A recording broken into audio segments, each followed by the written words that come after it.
Hello and welcome back to another episode of The Real Franchise, a podcast that goes where others just simply won't. An unfiltered view of franchising, business, mindset, and everything that we stand for when it comes to supporting a community of small business owners.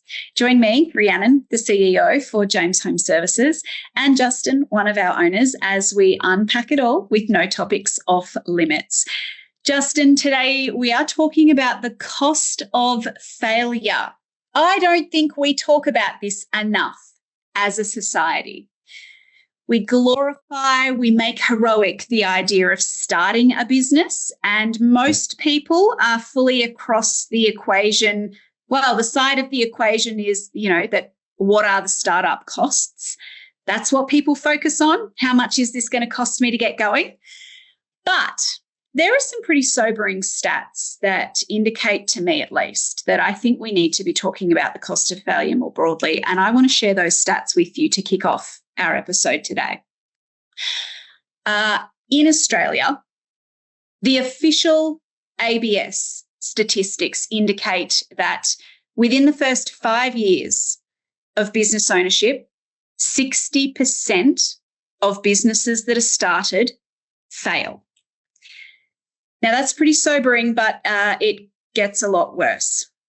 When you actually look at the way that the ABS pull that data, they are excluding businesses that earn less than $75,000 in turnover per annum. And in Australia, there are around 638,000 businesses that earn less than $50,000.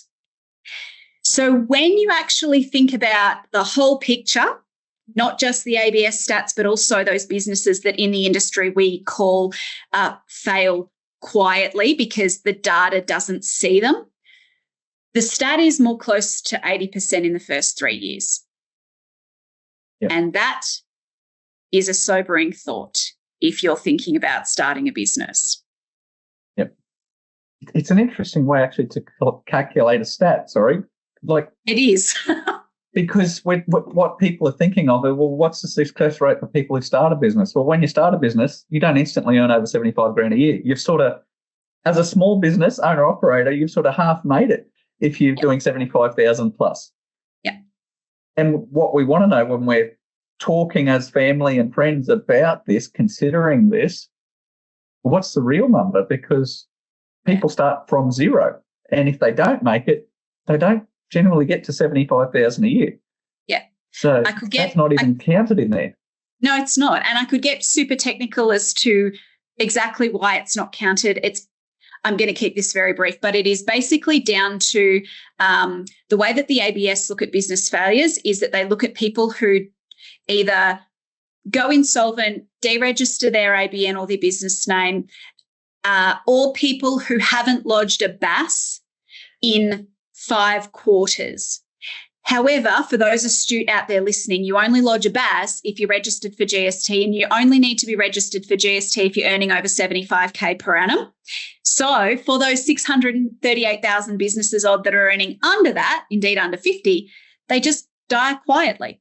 And no one sees them and they're not collected in the data. So that's why there's the official stat, and then there's essentially what industry understand to be closer to the real reality. I mean, you know it, I know it. How many people have we got, even just friends and family, who go, you know what, I think I'm just going to start a bit of a side gig. I'm going to see how it goes. And, they throw everything at it for 6 months. It just doesn't take off how they planned, and then they're back in their day job. We all see this happening all the time. The data doesn't capture those businesses, and yet they are no less a business than anybody else starting a business. So I want to spin that stat for you a different way, right? So if 80% fail in the first 3 years, here's another way of looking at it that's even worse. If you started a business today, Justin, there's only a 20% chance that you're going to survive the first 3 years. That's wild, because the human psyche is to dismiss the negative, right? So when you say 80% fail in 3 years, there's a whole group of people that go, yeah, that won't be me, because, we dismiss the negative. So really what you're accepting, if you're going to start, is that It's only a 20% chance you're going to still have your business up and running in 3 years' time. Wild. So I think we need to talk about the cost of that failure because it's so likely. Let's talk about the cost of it. I have done some quick sums in my head for the purpose of just having this conversation, right? So we're going to use a cleaning business as an example. I'm going to keep this really high level. 10 grand for equipment, initial insurance, initial startup costs, maybe getting a little bit of accounting advice, setting up a company structure if that's the way that you want to go. Let's just call it 10 grand. You know, maybe you get some brochures printed, maybe you get your car sign written, 10 grand just to get the wheels moving, right? Yep. Then let's just say, and we're going to look at a 12-month period. Yep. Then let's just say over the first 12 months, you spend 30 grand on things like ongoing marketing. So hiring an agency to actually run ads for you, or if not hiring an agency, paying for the ads yourself. You're going to buy leads probably going to use a lead purchase service. So those leads cost anywhere from $40 to $50 a pop. You're going to need, all of your ongoing business expenses, any other marketing that you choose to do, any equipment that you need to replace, chemicals, products that you need to buy. You know, the list goes on. A website, you're going to need a website. You're going to need help in managing that in an ongoing fashion. You might need some help with SEO. You probably need to create a brand. And if maybe you use Canva, but maybe also you get some help because you're really serious about making this business work and you want it to look professional. Let's lump all of that together, and I'm going to be wildly conservative here. I'm going to call it 30K. Yep. Right? So we're at 10, 30, we're at 40. And so that's, 40 is not too bad, right? And then we think about lost income because you've given up your job, right? This is a part nobody sees, nobody talks about. We all kind of, flush it under the rug. Nobody actually acknowledges this one. You quit your 9 to 5 to chase your dream. That 9 to 5, I think the average person in Australia at the moment earns somewhere in the order of around $60,000 a year. So let's call it 60K. We're at 10, 30, and 60. We're at 100K, and there's an 80% chance that you're going to do that for 3 years and not make it. Yep. Wild. Yep. So why is it, do you think, that people are failing? Why they're failing? Yeah. There's a range of reasons, but the thing that really, I'll answer your question. Why they're failing is, I think in our last video, we talked a lot about it, about winging it. Like we just think it's our naivety, it's our, I say this respectfully, but our ignorance that we think it's I'm great at cleaning, I'm a great mechanic, I'm a great whatever, and so I'm going to go work for myself. My boss is a real pain, and I've got this glorified thing of what owning a business looks like. It's part of our culture as Aussies. Most, we want to own our own home, work for ourselves, be in control of our lives. That's the dream, have the family, etc. And we just waltz into that. And sadly, what staggers me, we've been in this, I've been doing this for 16 years now, and I have literally, as you know, thousands of conversations with people, and they don't weigh up the cost. Like, you've just also gone through the financial costs. What about the emotional toll? One of the biggest single causes of divorce, the high is finances. Yep. And we have observed the pressure on relationships when you're under that, you're talking about the first 12 months of starting a business, like families get torn apart, and it's just all because we've waltzed into this thing that I've got this, I can do this. And sorry, I'm back to last week's topic, but it's tragic. Like, because we wouldn't do this with our health, with our, we go get good at, sorry, I'm sidetracking, but it's something that really gets me upset, passionate, whatever, because it's such a sad statistic that's so easy to change. Yeah, I think it is. And we're going to get exactly to that. But I just think that I think the purpose of talking about this today is just highlighting this side of the equation, because honestly, there is just so much out there on social media and on the internet about starting a business, the costs of starting a business and, what are you going to need to do and what skills are you going to need to learn? You can follow any TikTok business account and, learn how to start a business, right? But I've honestly not ever seen anybody genuinely talking about the risk of failure and the cost if that's where you land. And so I just think that, our whole series is about honesty, transparency, tackling the gnarly topics head on.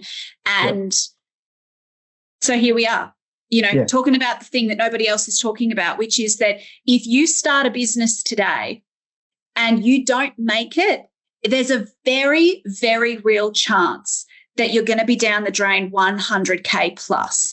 And it sounds like such a big number that we think, oh God, it can't cost that much. It's just a cleaning business. This is the other train of thought that I think that we have is, oh, it's just a cleaning business. I just go down to Bunnings and I buy some ladders and I buy a carry-all and, a few squirty bottles of products. And how on earth can that be $100,000? But it just is staggering how quickly expenses add up, particularly if you're trying to actually make something real of this, right? So if you do need a website and you do need marketing and you are going to be traveling all over to service jobs and do quotes, and so your fuel cost is a business expense, like all those things that people often think that they will just absorb those costs into their life and their general living expenses, except to say that what paid your general living expenses before has disappeared in order for you to chase the dream of owning a business. So it's a risky game. The stats tell me it's a risky game. And in my opinion, it's made all the more risky because we think we can do it ourselves. And look, there's a portion of us who can. However, there's also a big portion of, serial entrepreneurs who still land in that 80%. The stories, the Jeff Bezoses who, went broke 10 times before they made it. Those stories, there's a decade-long story of survival and insolvency and picking yourself up and starting again. There's a decade-long story of that before you get to the success story in any of those big businesses that you admire. You just don't see it. Correct. Yeah. Correct. So let's talk about how we can actually help reduce the risk of starting a business. You and I both know this is a very simple equation. Get some help. Yep. I was just thinking as you were talking right then, statistically, I've been driving a car for 35, 40 years. I have never had a breakdown. So statistically, come for a drive with me, you'll be right. Well, okay, why? People break down all the time. I'm no good mechanically. I've always had my car serviced. I've always paid someone to look at my car religiously every 10,000 Ks for the last 40 years. And yet, if I didn't get that assistance, I would be one of the tragic numbers. It's on the side of the freeway analogy. Yeah, on the side of the road or on the side of the freeway or, stranded somewhere. And that's reality for, most of us have had a breakdown, right? Like, well, there's things we can do to minimize the chances of that. And this is exactly what we're talking about today. There's simple things that we can do that I think a lot of us don't do because we go, oh, no, that's going to cost money. Yeah. I go buy this franchise, yeah, they might be great, but it's going to cost me X number of dollars. Or, even our subscription's only $1,000 up front, but they want 125 a week. We don't think of those costs. I think your 100 grand super conservative. I mean, It's 20 grand to run a vehicle for a year. There's 1,000 to have an internet. There's 1,000 for your mobile phone. We can just sit here and rattle off other expenses that aren't included in that 100K. Yeah. And we don't think of that. And I'm sure if you're listening to this today, you think that's a lot of money. There's no way. Yeah.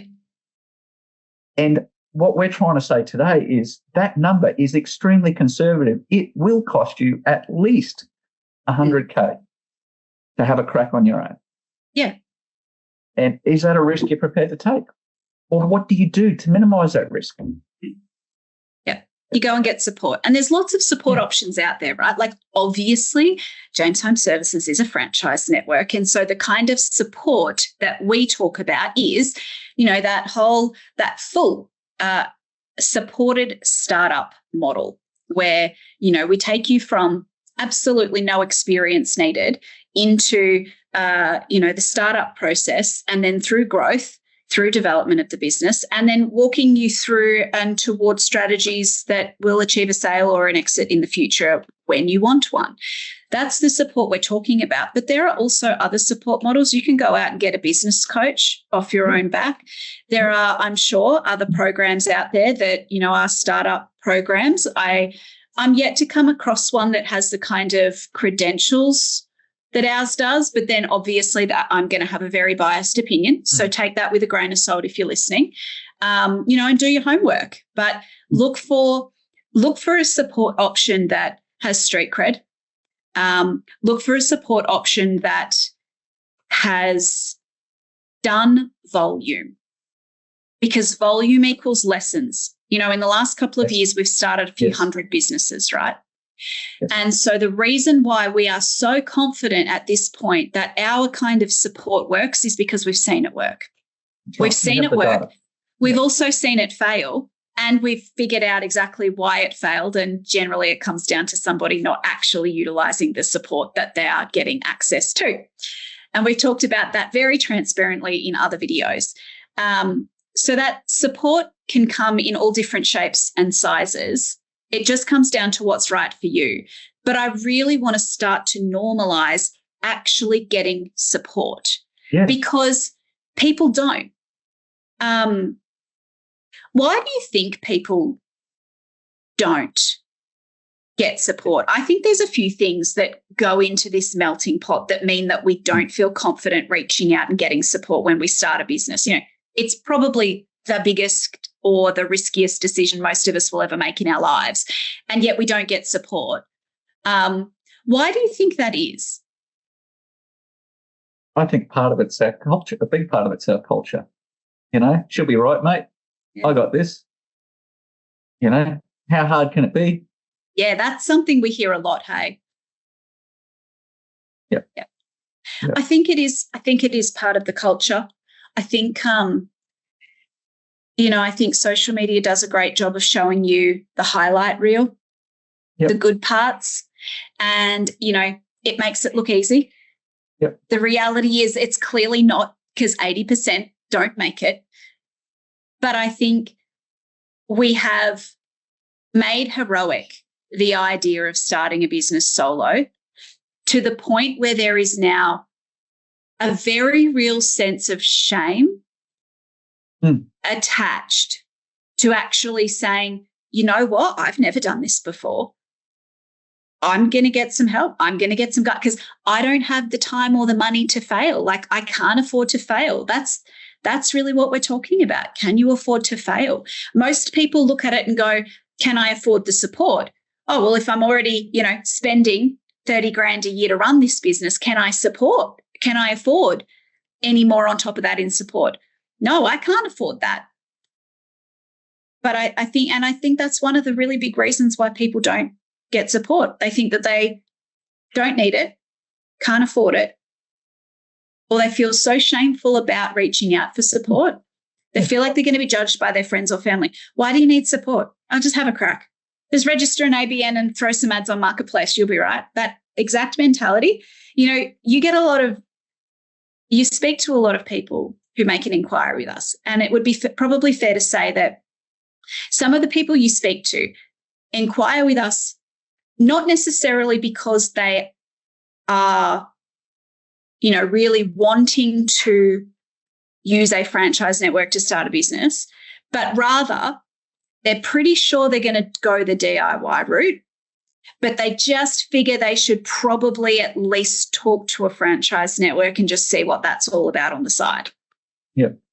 I literally have a meeting today with an individual that has sent through an email, keen to catch up. Doesn't need the coaching or any of that sort of support. This is his words. Yep. But just keen to find out more about how we generate work for them. Yeah. Right. And I'm looking forward to the conversation because I'll just ask him a lot of questions. Like, I think we as individuals often are so naive into it's just not that simple to have a business. Yes, the task might be simple, lawn and garden or cleaning or being a mechanic maybe. But having a successful business is a whole different thing. And as we're talking about today, when it doesn't work out, the reality is it's going to hit you hard. I mean, how many of us can afford $100,000 hit? That sets the sort of people that we're talking about today, that sets people back probably a decade financially. Yeah, that's, the house deposit is gone and you're now 5 years away from even being able to think about that now. You were on the cusp of replacing your car with your first brand new car and you were really excited about it. Well, and you were going to use your brand new car in your business, but you just wanted to get your business off the ground first so that you knew it was creating enough of an income that you could pay the payments back. That's gone. That opportunity is gone. That overseas holiday for a couple of weeks, also gone. Not many families these days in the current conditions can actually just, continue walking along fine, copping $100,000 hit. That's big money to most people in Australia. That is really big money. Yep.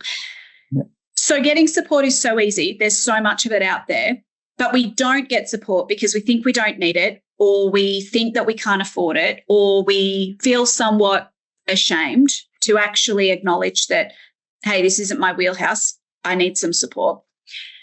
But I want to move us, before we wrap up, I actually want to talk about the cost of support. We've talked about the cost of failure. One of the big reasons why people don't get support is the cost of it. And so I want to give you this. If it costs you $100,000 to fail, joining a network like ours, it's going to cost you not much more than 1/10 of that in the same period, 1 year. Yep. To get the support that might just be the difference between you making this a successful thing and ending up as one of those statistics. Yep. That's the reality. The support actually doesn't cost as much as you think. And to be perfectly frank with you, my figure of just a little bit more than 1/10, so, we're talking $12,000 to $13,000, to put a number on it, $12,000 to $13,000 in your first year is what it costs for you to join our network and get our support. However, massive caveat to that, you haven't paid $20,000 to $30,000 to $40,000 upfront to buy your business with us like you would have with any other network. And indeed, what you have done is you've paid $1,000 and then you've paid us $125 a week, and we've covered all of those initial startup costs. We've provided equipment. We've provided marketing. We've registered your business name for you. We've created the website. We're managing a call center. We're managing your emails. All of those things is taken care of. So most of the cost that you were going to have to absorb and cover yourself anyway, most of it's taken care of with us. That's right. We pay 90% of your startup costs, and then we allow you to pay it back to us in small increments over time while you're building your business. And half of that $12,000 to $13,000 figure that I just quoted is just those small incremental payments being paid back. So when you really look at it like that, it kind of becomes a question of, can you afford not to have support. When you break it down, when you actually look at the numbers, support isn't expensive. So, not getting support is the expensive and the risky option. Yes. Yep. I think that is a natural place to leave this episode of The Real Franchise. I hope that's been eye-opening. I hope it's been enlightening in a good way. This discussion isn't designed to frighten the pants off you if you're thinking about starting a business. But over here in this little corner of franchising, it's incredibly important to us that we give you more than just the highlights reel. It's important to us that we tell you the whole story so that you are fully informed and in the best position to make a decision about whether business ownership is right for you or not. So I hope that has helped you in making a decision today. And I also hope that you might join us for the next episode of The Real Franchise very soon.